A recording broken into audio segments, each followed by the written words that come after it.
I still had funeral dirt on my heels when my stepfather planted one hand against the front door and the other against the wall, caging me in with the smell of beer, motor oil, and cheap cologne. "Transfer everything your grandmother left you," he said, low enough that the neighbors wouldn't hear, but cruel enough that I knew he meant every word, "or pack your things and get out of my house tonight." My black dress was sticking to the back of my knees from the August heat. My fingers were still stained with the blue hydrangeas I had carried to my grandmother's grave. The casserole dishes from church women were stacked on the kitchen counter behind him, and the old coffee maker Grandma had used for 15 years was still making that thin, tired clicking sound like it didn't understand she was never coming back. On the stairs, my little half-brother Noah froze halfway down, one shoe untied, eyes wide. My mother stood near the dining table with both hands wrapped around a glass of water she hadn't touched. She didn't say stop. She didn't say Darren, move. She just stared at the rim of the glass, as if the right answer might be hiding there. If you've ever watched grief pull the mask off someone in real time, then you already know how fast a home can stop feeling like one. I looked at Darren's arm across the doorway, and heard my own voice come out strange and calm. "It isn't yours." His mouth twitched. "Your grandmother was confused at the end." "No," I said. She got clearer. That was when his face changed. "Some people look angry when they realize they can't bully you." Darren looked afraid. He dropped his arm, but only so he could jab a finger toward the hallway. "Then start packing." I should tell you that this story didn't start with my grandmother's funeral. It started years earlier, with small things that looked ordinary if you weren't paying attention. A missed payment notice tucked under a fruit bowl. My mother selling jewelry she claimed she didn't wear anymore. Darren taking phone calls outside in a voice that was too careful. My grandmother Eleanor writing numbers in the margin of church bulletins, then folding them into her purse with a face that went flat and distant. And it started even earlier than that, with my father dying when I was 9. His name was Thomas. He repaired boat engines down at Mercer Marina, and he could tell what was wrong with a motor just by hearing it cough from 50 feet away. He smelled like sun-warmed rope and gasoline and Irish Spring soap. He used to lift me onto the workbench and let me sort bolts into coffee cans while he worked. When he died in a highway pileup coming back from a parts run, my mother shattered in all the ways adults like to hide from children. For a while it was just me and her and my grandmother. Then Darren came. He arrived with a loud laugh, a pickup he couldn't really afford, and the kind of confidence that passes for safety when you're a widow trying not to drown.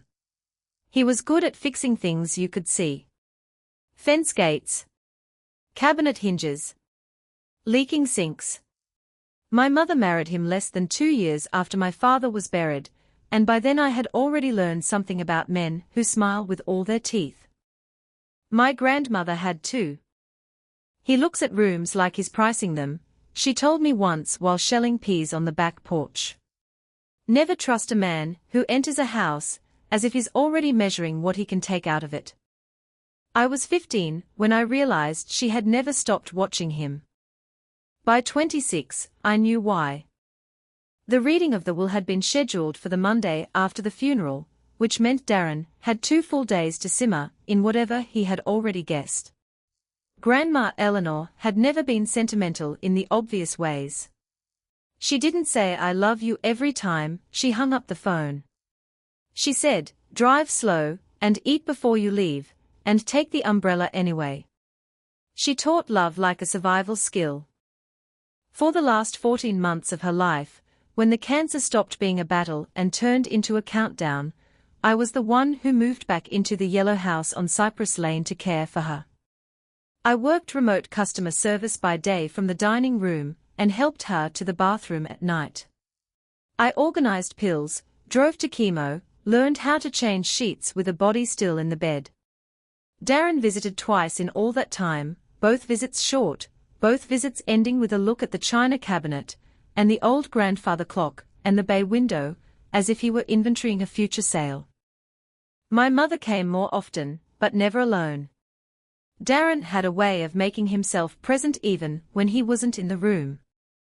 The Monday morning after he blocked the door, I showed up at lawyer Patricia Bell's office with 2 tote bags, no sleep, and the feeling that my bones had been replaced with ice. Patricia was in her 60s, all silver bob and sharp linen jackets, and she had known my grandmother since before I was born.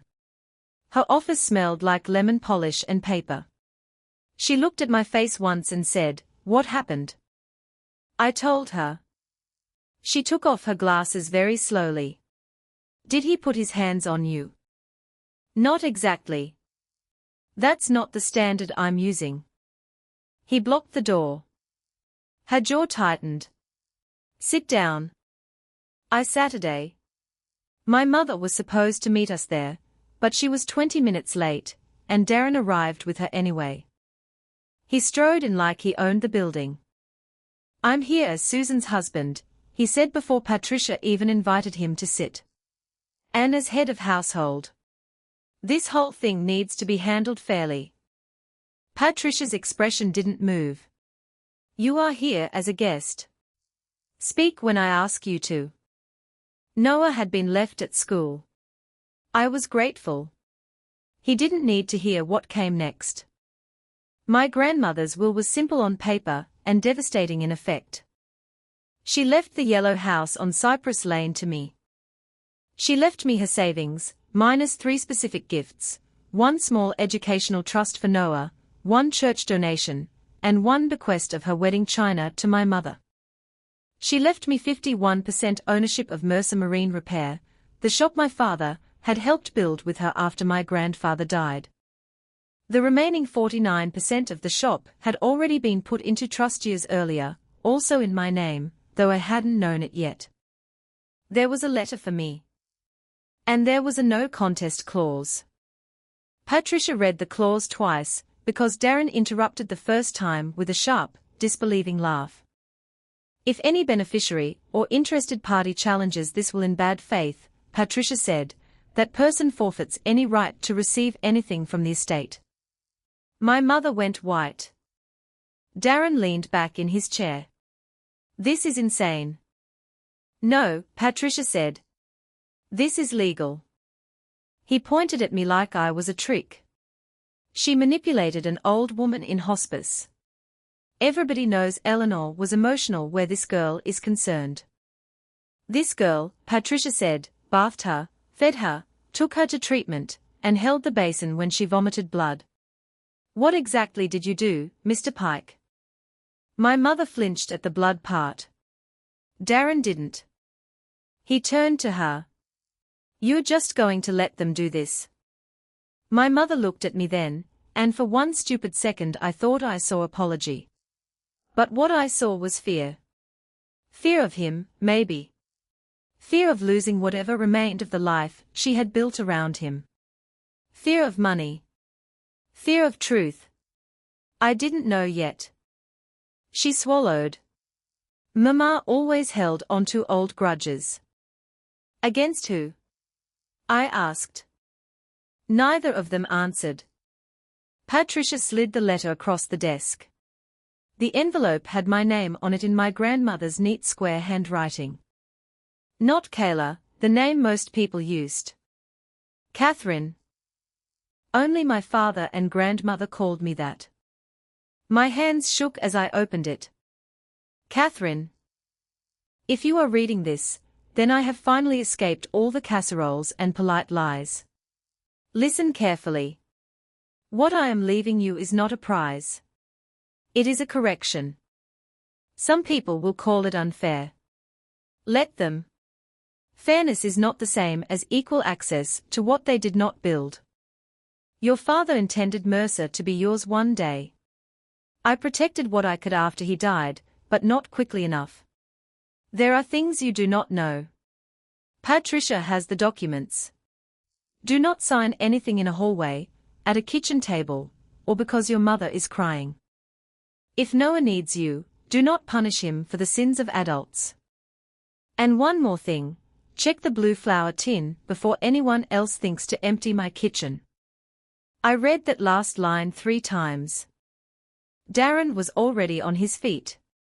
This is manipulation from beyond the grave. Sit down, Patricia said. I'm getting my own lawyer. You'll need a good one, she replied, because if you keep talking, I may advise Miss Thomas to seek a protective order. He laughed again, but thinner this time.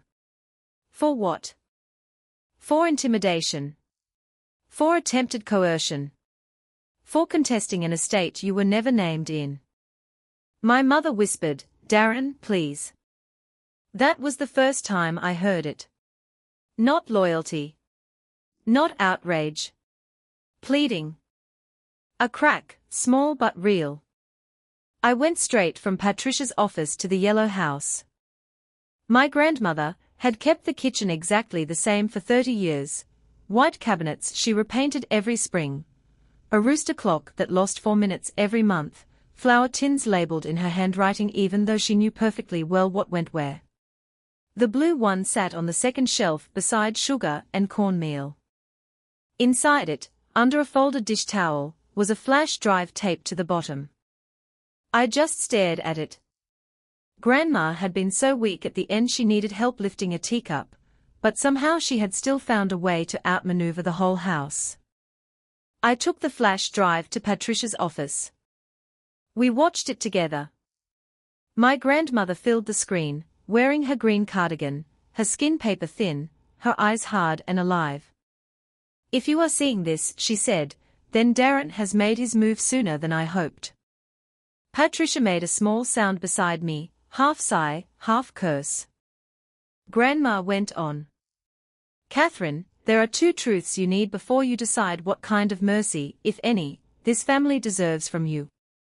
First, Mercer Marine Repair was built with your grandfather's money and your father's hands. After Thomas died, Susan used part of his insurance payout to keep Darren's business from collapsing. She told herself it was temporary. It was not. When I found out, the money was gone. I could not bring your father back, but I could keep the rest from being devoured. I stopped breathing. My mother had told me that my father's insurance had been eaten up by hospital bills and debt. She had cried when she said it. I had believed her because children believe the version of the story that hurts them least. Grandma on the screen looked tired, but her voice stayed steady. Second, Darren has debts beyond what Susan admits. 3 times he asked me to sign papers using this house as collateral. 3 times I refused. The 4th time, I found copies with my forged signature in his truck. Patricia has those too. I turned so fast in my chair I almost knocked it over. Patricia was already pulling a file from her cabinet. She laid the photocopies in front of me. Eleanor Thomas, signed in a shaky imitation, above loan numbers and a company name I didn't recognize. He tried to mortgage her house. I whispered. In effect, Patricia said. He was seeking a private loan secured against property he had no right to pledge. The lender rejected it because title records didn't match what he claimed. The screen kept playing. I loved your mother, Grandma said, and for the first time her voice cracked. I still do. But love does not excuse cowardice. She let the wrong man teach her to fear the wrong losses.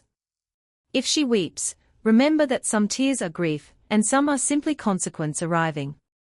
Only you can decide which is which. At the very end, Grandma leaned closer to the camera. If Noah comes to you, open the door. That night I didn't go back to Cypress Lane. I stayed in a motel off Route 7, where the air conditioner rattled like a shopping cart. I lay awake staring at the popcorn ceiling, hearing that sentence again and again. What I am leaving you is not a prize. It is a correction. By morning, Darren had already escalated. He had called my phone 6 times and left 2 voicemails. The first was all fake patience.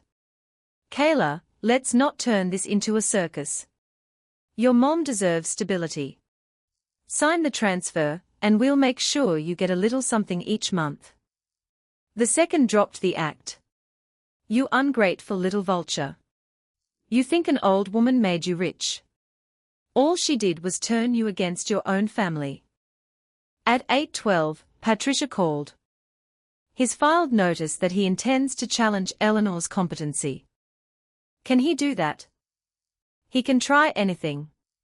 Winning is another matter. I need you calm, documented, and nowhere near him without witnesses. I laughed once, because calm was such a lovely idea. Then, just before noon, Noah called from an unknown number. He was 11, but sometimes his voice still jumped between child and teenager, like it hadn't decided what year it belonged to. Kayla. I sat up so fast I almost dropped the phone. Noah? Where are you? At Mrs. Alvarez's house. Don't tell Mom. My heart started slamming. Mrs. Alvarez lived 2 houses down from Cypress Lane, and had known me since I was in pigtails. Why are you there? There was a pause. Then he said, very quietly, Darren took Grandma's clock down and said he was selling the good pieces before you could get sheriff papers or whatever. Mom told him not to do it while I was in the room, and he said I should learn how the world works. I closed my eyes. The grandfather clock had belonged to my great-grandparents. It wasn't just a clock. It was every Christmas morning, every height mark penciled on the pantry wall, every time Grandma told me some families survive because somebody remembers what should never be sold. Are you safe? Yeah. Is your mom there? She went to work. Darren said I should stay out of the den. He's got papers all over the table. I stood up. Stay at Mrs. Alvarez's. I'm coming. Patricia got there before I did, which was a blessing, because when I pulled into the driveway and saw the grandfather clock laid on its back in the foyer like a body, I saw red. Darren opened the door before we knocked. He smiled when he saw me and stopped smiling when he saw Patricia behind me. We are here to inventory estate property, Patricia said. You will step aside. He didn't. This is my marital residence. The property, she said, belongs to Miss Thomas as of Eleanor's death, subject to probate administration. If you continue removing items, I will contact the sheriff and seek emergency relief. He looked at me. You really want to do this to your mother? That line almost got me once. It had been his favorite since I was 16 and started saying no to him.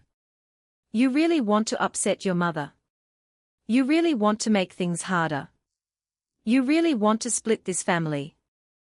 As if the family were glass and my refusal, not his hand, was the thing that broke it. I stepped into the foyer and looked him dead in the face. You forged loan papers against a dying woman's house. His expression flickered. Just once. Enough? Behind me, Patricia said, thank you. I was hoping you'd deny that before I mentioned it. He turned on her. You can't prove anything. Oh, I don't know. Between the photocopies, the lender records, and whatever your phone contains, I think discovery may become very educational. My mother appeared in the hallway then, still in her grocery store uniform, name tag crooked, eyes hollow. Kayla, she said, please. Can we just talk like a family? I laughed, and it hurt. A family? She winced. Don't.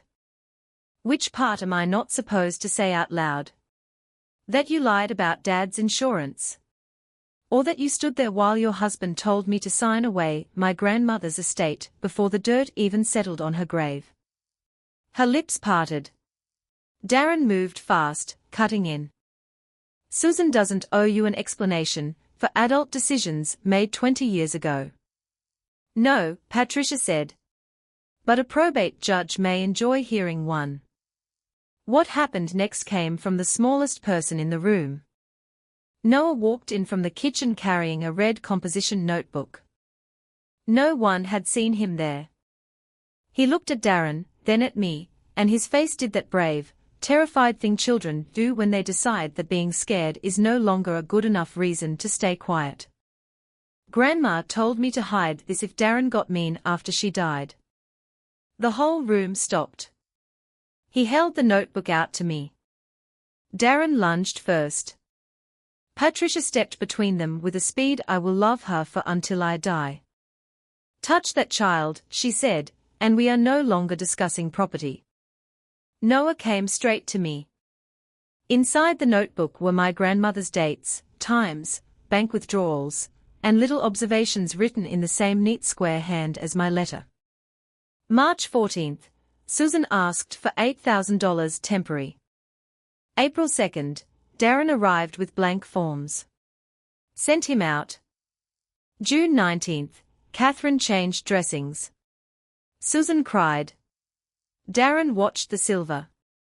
August 7th, Noah heard Darren on phone saying, once the old lady signs, we roll everything together. There were pages and pages of it. Evidence, yes. But also heartbreak written in ink. Because every note was the record of a woman realizing the daughter she raised could no longer be trusted to protect the home she came from. My mother sat down hard on the sofa. She looked smaller than I had ever seen her. You had him spying on us. Darren snapped. Noah flinched.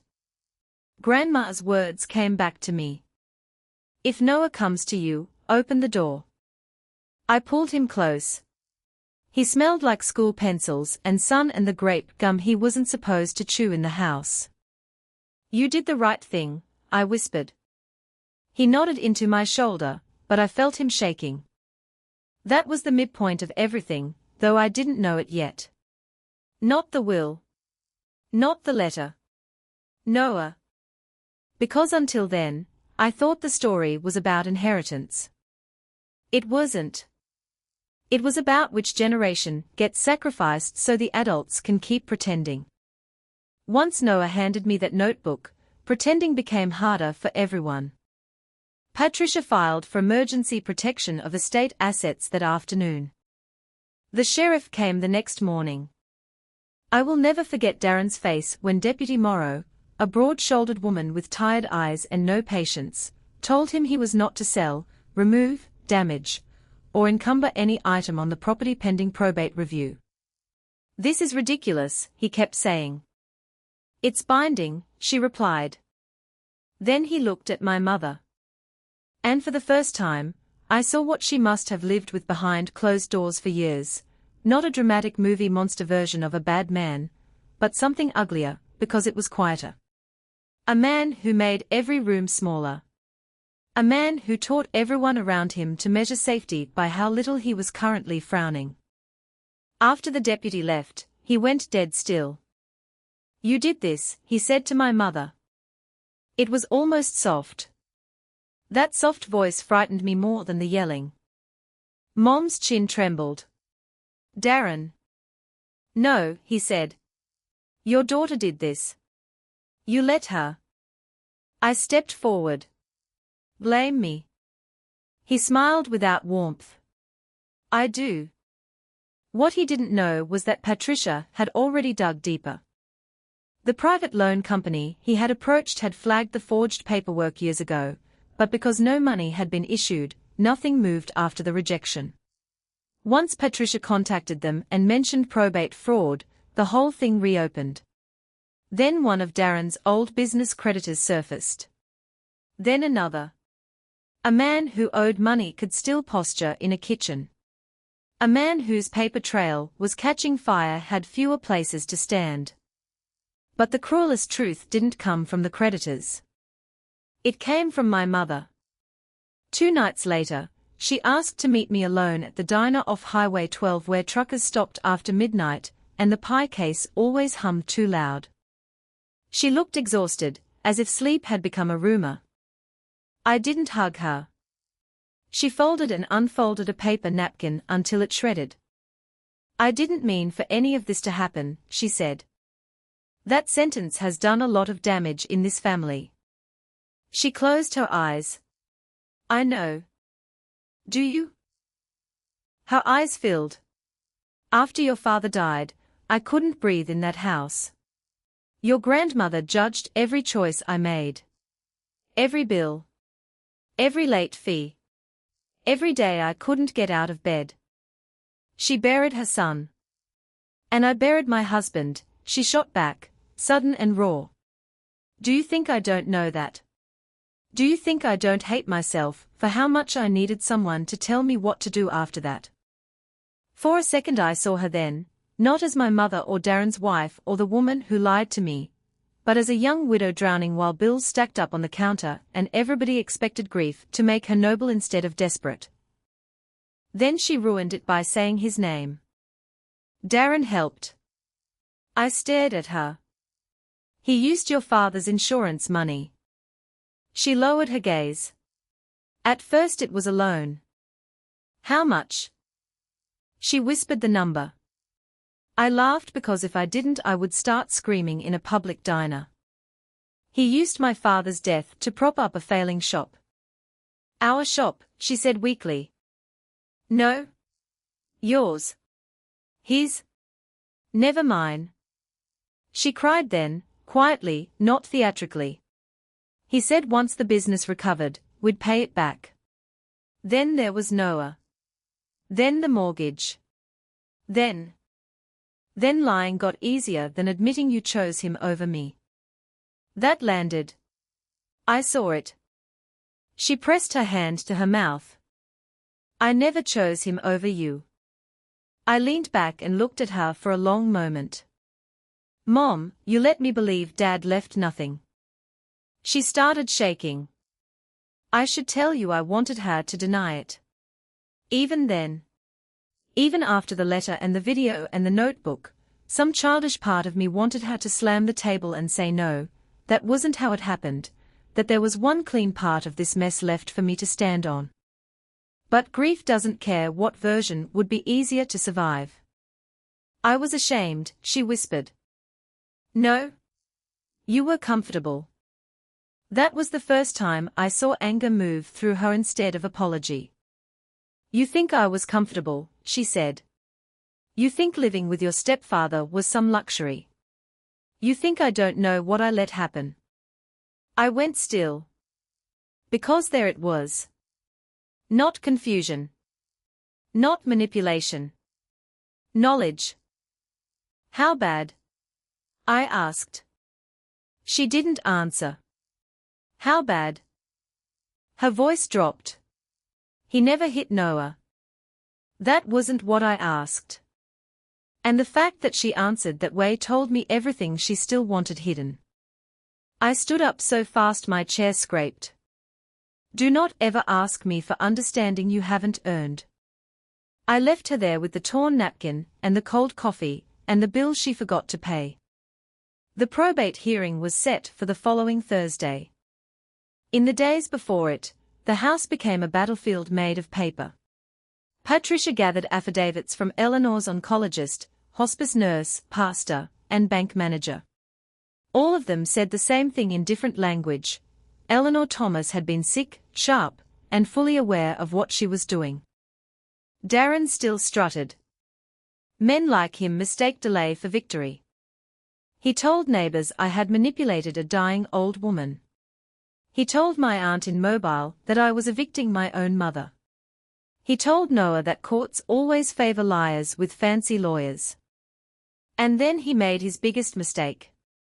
He emptied the gun safe in the garage and took my father's watch from the top-shelf workbench drawer where it had sat untouched for years.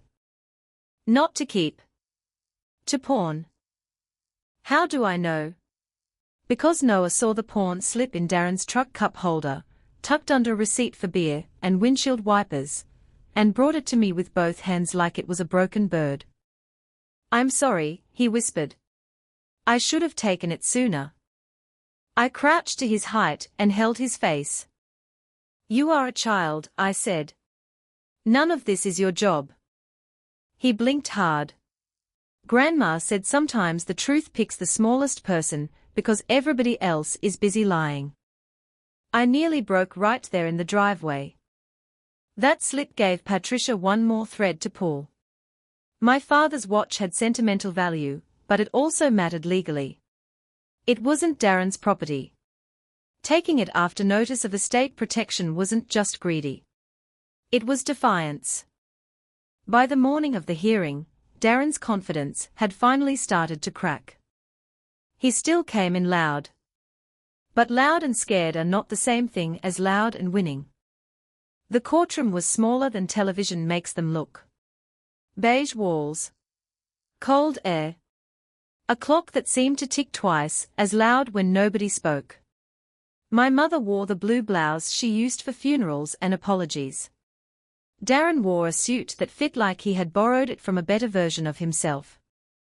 Noah sat in the second row with Mrs. Alvarez, because I refused to make him choose seats between adults who had already put enough on him. The judge was a woman named Ellen Forsyth, who looked like she had spent 20 years perfecting the art of disappointment. Darren's attorney opened with exactly the kind of argument men like Darren always pay for: emotional influence, suspicious timing, unnatural exclusion of immediate family, a grieving daughter unfairly cut out. Then Patricia stood. She did not raise her voice once. She walked the judge through every record in a line so clean it felt like hearing a lock click shut. Medical competency documentation. Bank records. The failed private loan paperwork with the forged signature. The flash drive. The notebook. The estate inventory. The pawn slip. Then she said, "Your Honor, this is not a case of undue influence. It is a case of a competent elderly woman recognizing a threat early and documenting it thoroughly." Darren's attorney objected to the video. The judge allowed it. My grandmother appeared on the courtroom screen wearing that same green cardigan, and the room changed. You could feel it. Some truths are stronger when spoken by the dead, because they no longer need anything from the living. When she said, "Susan let the wrong man teach her to fear the wrong losses," my mother started crying. When Grandma said, "Darren has debts beyond what Susan admits," Darren's jaw locked so tight I thought his teeth might crack. And when the judge looked down at the forged signature copies, then up at him, the performance ended. Patricia wasn't finished. She called the pawn shop owner. He testified that Darren Pike had sold the watch 2 days after the estate restraint order. Then she called Deputy Morrow, who confirmed Darren had received verbal notice. Then, finally, she called my mother. I will hear the silence in that courtroom for the rest of my life. My mother walked to the stand like every year she had lied was stitched into the hem of her blouse. She swore to tell the truth. Patricia asked gently at first. "Did you know Thomas's insurance was used for Darren's business?" "Yes." "Did your daughter know?" "No." "Did Eleanor object?" "Yes." "Did Darren pressure Eleanor to sign financial papers involving the house?" My mother's mouth opened. Darren looked at her the way men like him always do at the moment control begins to slide, not pleading, not loving, just warning. Patricia saw it. So did the judge. "Mrs. Pike," Patricia said, "look at me, not at your husband." And something in my mother gave way. "Yes," she whispered. "Did he ask you to persuade your daughter to transfer the estate?" "Yes." "Did he tell you what would happen if she refused?" My mother started crying harder. Patricia waited. Finally Mom said, "He said if Kayla kept the house, he'd make sure there was nothing left in it worth keeping." That sentence did more damage than any dramatic speech could have done. Because now it wasn't about family hurt feelings or misunderstandings or old grudges. It was intent. The judge recessed for 30 minutes. When we came back, she ruled from the bench. Eleanor Thomas had been fully competent. The will stood. The bad faith challenge was denied. Darren had no claim. Because of the no contest clause, my mother forfeited the limited discretionary consideration Eleanor had left open in a side memorandum Patricia had not even needed to mention before then. Not much money, but enough to matter. It vanished the moment the challenge was found to be in bad faith. An order was entered preserving all property and requiring an accounting. And then the judge said the words that felt like oxygen returning to a room that had been sealed for years. Mr. Pike's conduct, as documented here, raises serious concerns beyond probate. Counsel may forward the record to the appropriate authorities. Darren stood up so fast his chair tipped. This is garbage, he snapped. A setup. A dying woman, a bitter girl, and a bunch of paperwork nobody understands. Judge Forsyth didn't blink. That is enough, Mr. Pike. He turned toward me then. Really turned. Not as if I were a nuisance. As if I had become the wall he could not push through. This isn't over. Deputy Morrow, who had stayed near the back wall, stepped forward before I could answer. It might be for today. He sat down. For the first time since my grandmother died, I believed him. Not his threat. His weakness. Outside the courthouse, reporters weren't waiting. This wasn't that kind of case. No cameras. No microphones. Just heat shimmering off parked cars and the smell of asphalt and cut grass. Small cases can still split your life in half. My mother came toward me slowly. Darren had already stalked off toward the lot, but not before throwing her one last look that was all punishment and no partnership. She saw it. Really saw it. Maybe for the first time, without trying to translate it into something survivable. Kayla, she said. I waited. She held out something wrapped in tissue paper. Inside was my father's watch. I got it back from the pawn shop this morning, she whispered. I sold my bracelet. I stared at the watch in my palm. It was scratched near the clasp, same as always. My father had once dropped it in the marina parking lot, and laughed while my mother scolded him for wearing nice things to work. I could still hear that laugh if I let myself stand too close to memory. I don't know what to do with sorry, my mother said. It was the first honest sentence she had given me in years. I closed my fingers around the watch. You can start by leaving him. Her face folded. I know. That isn't the same as doing it. She nodded, crying again, but differently now. Less like someone begging to be spared. More like someone realizing pain had finally lost its usefulness as camouflage. Noah ran out of the courthouse then, Mrs. Alvarez puffing behind him, and wrapped himself around my waist so hard he almost knocked the breath out of me. Did we lose? I laughed into my tears. No, baby. We didn't lose. He stepped back and frowned in that serious little old man way he got from Grandma. Can I still come over if Mom moves?